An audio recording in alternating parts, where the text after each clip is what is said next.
asalaamu calaykum waraxmatullaahi wabarakaatu asxaabta ku xiran janaalka mar kale soo dhowaada aad iyo aad u mahadsantihiin waa markii labaad oo maanta hawada aynu ku kulanno waa talaado 27 bisha ayay annaga weli noo tahay dadka qaarna 28 arbaca ayayba ku jiraanba muuqaalkan waxaan rabaa inaan idinkula wadaago xildhibaanad Ilhaan Cumar oo dadka deegaankeeda waqooyiga Minneapolis Town Hall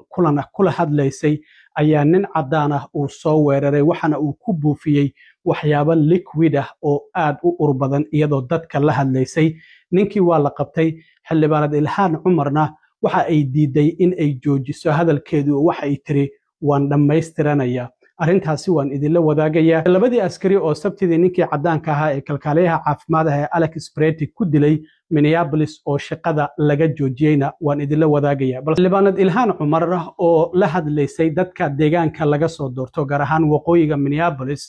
kulan waxaa jira town hall la yiraahdo oo xildhibaan kasto deegaanka laga soo doorto intuu tago uu dadkiisa kula hadlo marka xildhibaanad Ilhaan Cumar oo dadka deegaanka laga soo doorto la hadlaysay oo dad fara badan ay goobta joogeen ayaa iyadoo hadlaysa isla markaana ka hadlaysay ICE iyo wasiirka amniga gudaha waxaa soo weeraray nin cadaan ah oo waxyaabo liquid ah oo dareere ah aad u ur badanna ku buufiyey xildhibaanad Ilhaan Cumar waxa ay sheegaysay marka uu ninkan soo weerarayo waxyaabahan uu ku buufinayay waxay dhahaysay ciidamada ICE gabi ahaanba waa in meesha laga saaraa oo la baabi'iya ICE dhanba meesha laga saaro isla markaana dib u habeyn xitaa laguma samayn karo waxa ay sidoo kale dhahaysay wasiirka amniga gudaha Christine Noem waa inay iscasishaa haddii kalena xilka qaadis ayaa Congress-ka uu ku sameynaya markii intaasi ay tiri ayaa ninkan cadaanka ah wejigeeda horteeda inta uu soo maray ayaa waxa uu ku buufiyey waxyaabahan aad arkaysaan oo dareeraha ah ayuu ku buufiyey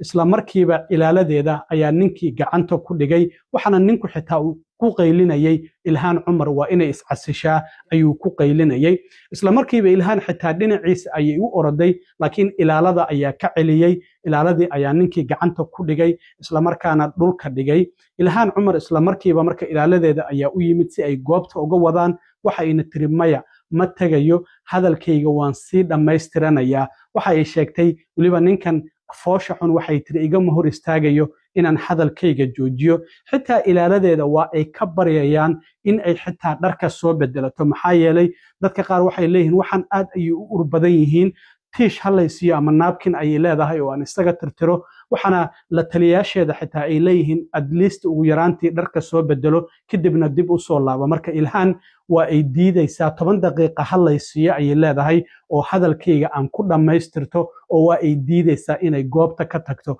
dadka waxay ugu baaqaysaa goobta joogay oo dhageysanayay in ay istajiyaan isla markaana waxa ay sii wadanaysaa hadalkeeda iyadoo waliba aan la ogeyn waxyaabahaasi lagu buufiyey oo dadka goobta ka agdhawaa iyada agteeda taagna ay dhahayeen aad ay u urayaan waliba ay dharkeeda ay ku buuqo ninkaasi uu ku buufiyey ninkan cadaanka ah ilaa hadda magaciisa lama shaacinin kolay ilaaladeeda ayaa gacanta ku dhigay booliska ayaana lagu wareejin doonaa in qof xildhibaana oo dadka deegaankeeda la hadlayso uu ninkan weeraro oo waxyaabahaasi uu ku weerarana kolay waa dambi booliska ayaan ogaan doonaa iyo dambiyada lagu soo ogo laakiin Ilhaan Cumar ninkaasi ayaa weeraray isla markaana ku buufiyey waxyaabahaasi dareeraha oo dadka goobta ka agdhawaa ay sheegayaan inay ahaayeen waxyaabo aad u ur badan haddaba waatan xildhibaanad Ilhaan Cumar markii ay hadlaysay hadalkii ay sheegaysay iyo ninka oo ku buufinaya waxyaabahaasi kadibna ay leedahay hadalkayga waan sii wadanayaa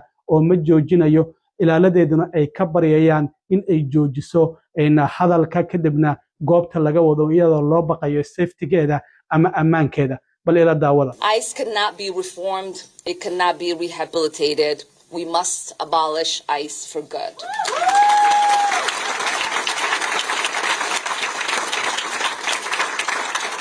And DHS Secretary Christine Noem must resign or face impeachment.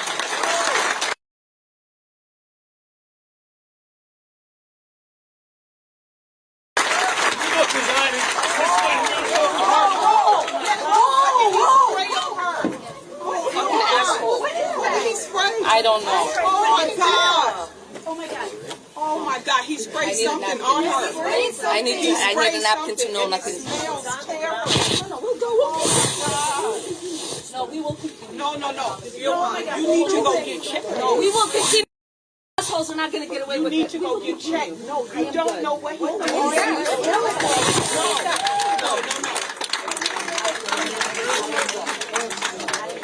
That's whatever this smells so bad. She needs to go get checked. I don't know That's what that that's was. what they want. Please don't let them have It's it. not about him, Ilhan. It's not about him. Please. It's about your safety. No, he sprayed something on Please. you. You need to go get checked. Yeah, and it smells terrible. We're going to keep talking. Just give me 10 minutes. Just give me 10 minutes.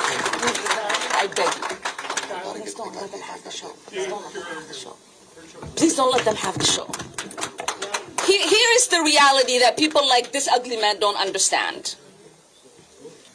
We are Minnesota strong, and we will stay resilient in the face of whatever they might throw at us. Everybody settle down. I'm going to finish my remarks.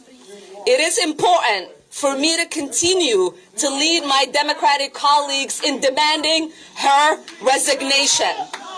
xildhibaanad ilhaan cumar waxaan ognahay muddooyinkii ugu dambeeyey inay ka mid ahayd xubnaha u ololeynayay in ICE gabi ahaanba la baabi'iyo oo lacagta laga joojiyo hadda xubnaha Koongareeska gaar ahaan aqalka hoose khamiistii la soo dhaafay waxay u codeeyeen miisaaniyadda dawladda waxa ay ka mid ahayd xubnaha diiday in ay u codeeyaan inkastoo 7 xubnood oo dimuqraadiyiin ay u codeeyeen oo ay ku raaceen xubnaha Republicaanka laakiin aqalka sanadka ayaa loo gudbinayaa ilaa iyo Jimcaha haddii sanadku aysan miisaaniyadda aysan meel marin oo 7 xubnood oo sanad ah oo dimuqraadiyiin aysan helin dawladdu mar kale shutdown ayay galaysaa marka xubnaha u ololeynaya in xalka qaadis lagu sameeyo amaba ay iscasisho wasiirka amniga gudaha iyo in lacagta laga joojiyo ICE maadaama howlgaladii ay ka sameeyeen qaybo kamid ah wadanka oo hadda Minneapolis iyo St. Paul ay ugu dambeeyeen 2 qof oo muwaadiniin Mareykan oo reer Minnesota ay dileen ilhaan dadka u ololeynay ay kamid ahayd in gabi ahaanba ICE-na lacagta laga joojiyo iyada dhanna la baabi'iyo oo meesha laga saaro marka madaxweyne Trump iyadana waan ognahay waxyaabaha dhaxmaray amaankeeda xildhibaanada sida aadka ah loo sugo ayay kamid tahay maadaama hanjabaado fara badan ay dhinaca telefoonada ay ku soo gaarayeen marka ilhaan ninkaasi ayaa weeraray iyadoo waliba dadka deegaankeeda la hadlaysay waqooyiga Minneapolis ka hadlaysay laakiin sida muuqata kulay wax dhaawac soo gaarsiiya ma ahan laakiin waxyaabahaasi waxa ay ahaayeenna ilaa iyo hadda lama sheegin dhinaca kale war goordhow soo baxay ayaa waxa uu sheegayaa in 2 kamid ah askartii sabtidii dilay Alex Brady oo Minneapolis ku dilay oo ciidamada border patrolka ka tirsanaa ee xuduudaha ilaaliya maadaama isla maalintiiba ciidamadii dilay ninkaasi laga waday Minneapolis laakiin shaqada aan laga joojin oo gobol kale la geeyay hadda wararka soo baxaya waxa ay sheegayaan in 2 askari oo risaasta riday dhamaantood risaasta ma aysan wada ridin 2 askari ayaa riday ayaa la leeyahay ilaa 10 xabadood ayna Alex Brady ay ku dhufteen report Congress-ka loo gudbiyay ayaa hadda waxa uu muujinayaa in 2 askari gabi ahaanba shaqada laga joojiyay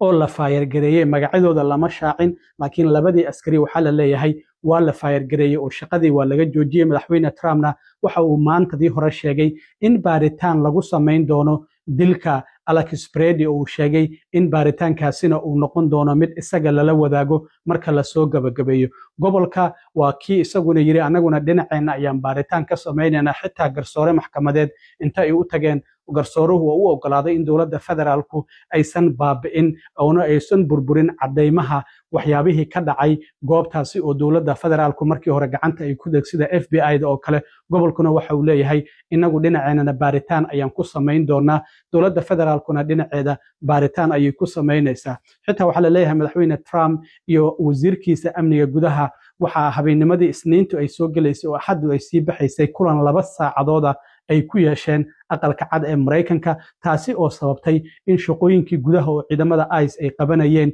madaxweyne Trump uu ku wareejiyay Tom Harman oo dhinaca xuduudaha iyo masaafurinta u qaabilsan isla markaana awoodihii laga yareeyay wasiirka amniga gudaha sababta la xiriirta dilkii Alex Brady oo arintaasi ay sababtay madaxweyne Trump oo la weydiiyay xilligan maxaa ku soo beegay in isku shaandhayntaasi sameeyso waxa uu yiri mar kastaba oo xaaladda timaado isku shaandhaynta waan sameeyaa marka sidaasi ayuu madaxweyne Trump uu yiri marka waan arki doonaa bal arinta ilaahan ninkan caawa weerar oo waxyaabahaas uraayo ku weeraray waxyaabaha ka soo kordho magaciisa hadii la shaaciyo booliskuna dacwadaha ay ku soo oogi doonaan waan arki doonaa hadii alla idmo aad iyo aad u mahadsantiin asxaabta intaan mar kale kulmi doono